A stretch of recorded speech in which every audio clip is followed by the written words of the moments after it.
Sobrang pagsaka sa kaso sa COVID-19 diri sa Dakbayan, Sugbo, gihulagway sa Emergency Operation Center nga alarming na.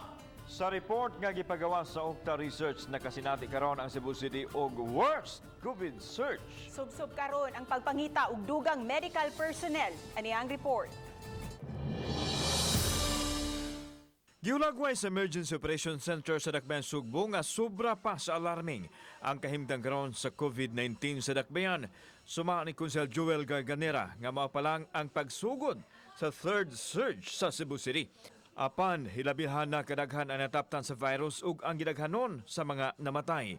Sa nakalabayng adlaw, ana sa 3-digit ang gidaghanon sa nataptan sa kaso matag adlaw.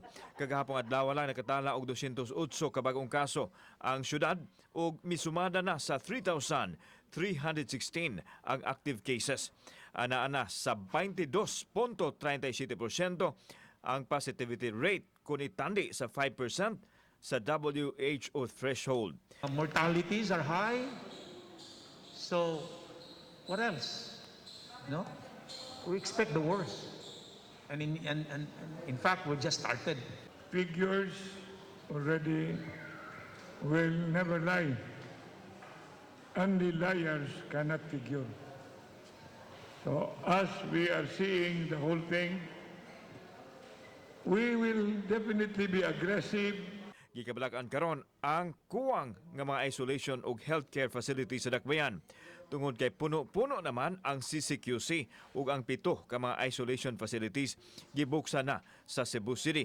Ang sports complex isip mega stay-in facility sa Dakbayan. Ang pasilidad ang gamiton sa mga symptomatic COVID-19 patients.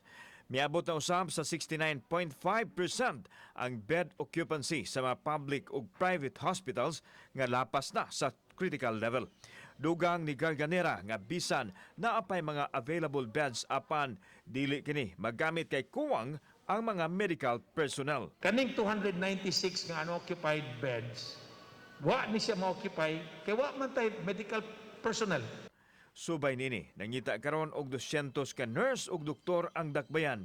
Tungod sa sitwasyon karon sa Dakbayan, nangahadlok kuno ang pipila ka mga medical personnel. We need everybody's help.